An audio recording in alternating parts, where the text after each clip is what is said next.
Good morning વિદ્યાર્થી મિત્રો.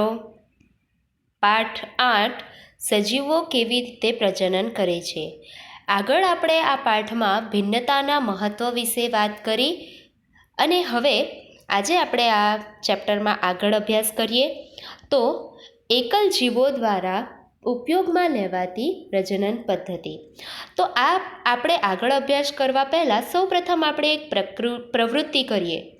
આપણે એક કસનળી લેવાની છે. હવે એક કસનળીમાં 200 ml જેટલું પાણી અને ખાંડ એનું મિશ્રણ નાખવાનું છે. ઉપરાંત તેમાં 1 ચપટી યીસ્ટ નાખવાની છે. હવે કસનળીનું જે મુખ છે તેને રૂથી ઢાંકી દો અને ગરમ જગ્યાએ 1 થી 2 કલાક સુધી રહેવા દો. પછી તે દ્રાવણના થોડા ટીપા તમે સ્લાઇડ પર લો અને એને સૂક્ષ્મદર્શક યંત્રમાં તપાસો. એ જ રીતે આપણે બીજી પ્રવૃત્તિ કરવાની છે કે જેમાં આપણે બ્રેડનો ટુકડો લેવાનો છે. હવે આ બ્રેડના ટુકડાને પાણીમાં પલાળીને ભીના ભેજવાળા ઠંડા અંધકારવાળા સ્થાન પર મૂકી દો. હવે થોડા સમય પછી તેને વિપુલ દર્શન વડે ચકાસો અને જુઓ કે બ્રેડના ટુકડામાં શું પરિવર્તન આવ્યો છે. તો આપણને ખ્યાલ આવશે કે અહીં આજે પહેલાં આપણે યીસ્ટ નાખી પહેલી પ્રવૃત્તિમાં કસનળીમાં આપણે યીસ્ટ નાખી તો એ યીસ્ટનું પ્રમાણ વધી જશે અને બીજી આપણે બ્રેડ પર જોઈશું તો બ્રેડ પર ફૂગનું પ્રમાણ વધી જશે. આ બંને કેસમાં જોઈએ તો યીસ્ટ અને ફૂગની વૃદ્ધિ થાય છે. તો આ વૃદ્ધિ કઈ રીતે થઈ શકે? તો આ વૃદ્ધિ થશે પ્રજનન દ્વારા. તો એ જ આપણે આજે અભ્યાસ કરવાનો છે કે સૃષ્ટિ જગતમાં માણસો, પ્રાણીઓ અને પક્ષીઓ બધાને પ્રજનન માટે પાર્ટનરની જરૂર પડે છે, એટલે એને સાથીની જરૂર પડે છે. પરંતુ કેટલાક જીવો એવા પણ છે કે જેને પ્રજનન માટે કોઈ પણ પાર્ટનરની કે સાથીની જરૂર હોતી નથી. તેઓ એકલા જ પ્રજનન કરે છે અને તેથી આ પ્રકારના પ્રજનનને અલિંગી પ્રજનન કહેવામાં આવે છે. તો ચાલો વિદ્યાર્થી મિત્રો, આજે આપણે અલિંગી પ્રજનનનો અભ્યાસ કરીશું. અલિંગી પ્રજનન તો તેમાં કેટલાક અલગ અલગ પ્રકારના પ્રજનનો છે. જેમાંથી પહેલું પ્રજનન જોઈએ તો એ છે ભાજક. હવે જેમાં એકકોષીય સજીવોમાં કોષ વિભાજન થાય છે અથવા ભાજન થાય છે અને તેમાંથી નવા સજીવની ઉત્પત્તિ થાય છે. તો એને ભાજન પ્રક્રિયા કહેવામાં આવે છે. ભાજનની અનેક રીતો જોવા મળે છે. ઘણા જીવાણુઓ અને પ્રજીવોનું કોષ વિભાજન દ્વારા 2 સરખા ભાગોમાં વિભાજન થઈ જાય છે. જેમ કે અમીબા. તમે અહીંયા વિડીયોમાં જોઈ શકો છો. તમે અહીંયા વિડીયોમાં અમીબાનો કોષ જોઈ શકો છો. તમે જોઈ શકો છો કે અમીબા એકમાંથી 2માં કઈ રીતે, એક કોષમાંથી 2 કોષમાં તેનું કઈ રીતે વિભાજન થાય છે. હવે આ રીતે વિભાજન થવાની પ્રક્રિયાને અલિંગી પ્રજનન કહેવામાં આવે છે. આમ તે અમીબા પોતાના કોષની વૃદ્ધિ કરે છે અને 1માંથી 2, 2માંથી 4 એ રીતે તેમનું પ્રજનન થઈ વૃદ્ધિ થાય છે. હવે આગળ જોઈએ તો કાલા અઝર નામનો એક રોગ છે કે જેમાં આ રીતેની કંઈક વ્યક્તિની હાલત થાય છે અને જેમાં લેશમાનિયા નામના રોગકારકો હોય છે. હવે આ બેક્ટેરિયાના એક છેડો ચાબુક જેવો હોય છે અને બીજો છેડો સામાન્ય હોય છે. હવે અહીં શું થાય છે કે આ ચાબુકનું વિભાજન થઈ જાય છે અને 1માંથી 2 બને છે. આમ તેનું પ્રજનન થાય છે. આમ કાલા અઝરના રોગમાંના લેશમાનિયા રોગકારકોનું પ્રજનન આ રીતે થાય છે. હવે એ જ રીતે જોઈએ તો મેલેરિયાના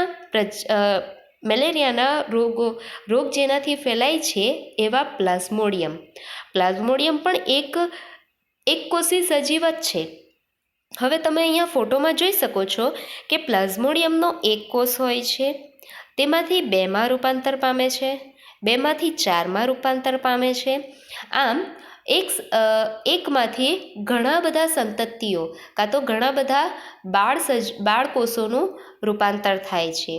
હવે આને અહીં ઘણા બધા બાળકોષોમાં રૂપાંતર થતું હોવાથી અહીંયા આને બહુભાજન કહેવામાં આવે છે. હવે ત્યારબાદ આપણે જોઈએ તો યીસ્ટ કોષોમાં નાની કલિકાઓ ઉપસી આવે છે અને તે રીતે એનું પ્રજનન થાય છે. તમે અહીંયા ફોટોમાં જોઈ શકો છો કે યીસ્ટના નાના નાના કોષો હોય છે, તેમાંથી તેની કલિકાઓ સર્જન પામે છે અને કલિકાઓ આગળ જઈને છૂટી થઈ જાય છે અને સ્વતંત્ર રીતે વૃદ્ધિ પામે છે. તો આ રીતેનું પ્રજનન ભાજન કહેવામાં આવે છે કે જેમાં આપણે અમીબા, તે ઉપરાંત લેશમાનિયા અને મેલેરિયાના પરોપજીવી પ્લાઝ્મોડિયમ અને યીસ્ટના કોષોનો અભ્યાસ કર્યો. હવે આગળ આપણે અભ્યાસ કરીએ તો એ છે અવખંડન.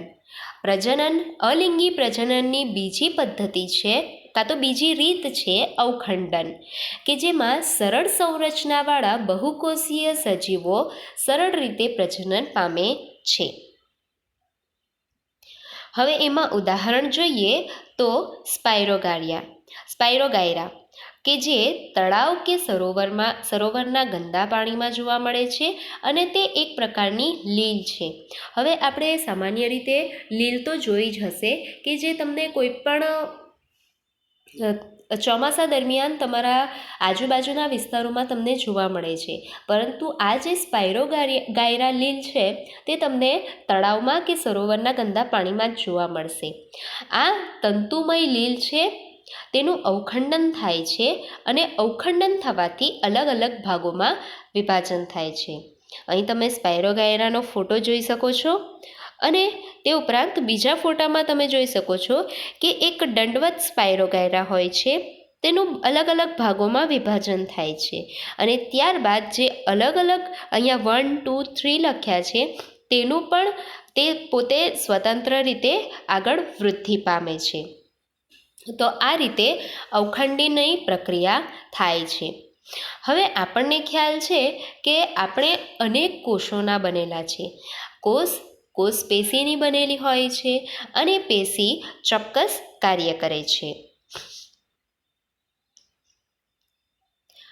તેથી તે રીતેનું પ્રજનન અમુક જ સજીવોમાં થાય છે. આપણું જો વિભાજન થઈને પ્રજનન થાય તો એ યોગ્ય તે શક્ય નથી. આમ હવે આપણે આગળ જોઈએ તો ત્રીજી રીત છે પુનર્જનન. પુનર્જનનમાં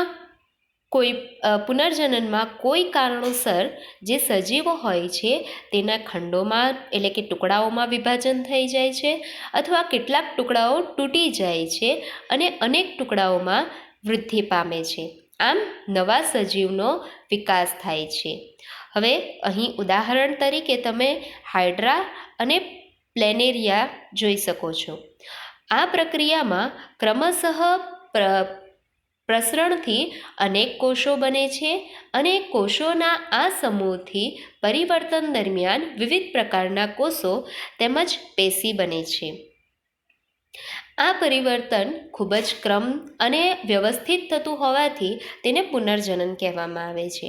આગળ પણ એ જ પ્રક્રિયા હતી, પરંતુ આમાં જે પણ પ્રજનન થાય છે કાં તો વૃદ્ધિ થાય છે તે ખૂબ જ ક્રમમાં હોય છે.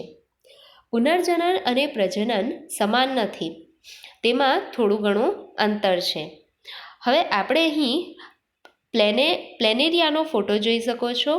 પ્લેનેરિયા એના જે પેશી હોય છે, જે કોષો હોય છે તે અલગ અલગ વિભાજન પામે છે, એટલે કે એના ટુકડા થઈ જાય છે અને એ ટુકડા પછી એ સ્વતંત્ર રીતે આખું વિકાસ પામે છે, જે તમે ફોટોમાં સ્પષ્ટ રીતે જોઈ શકો છો.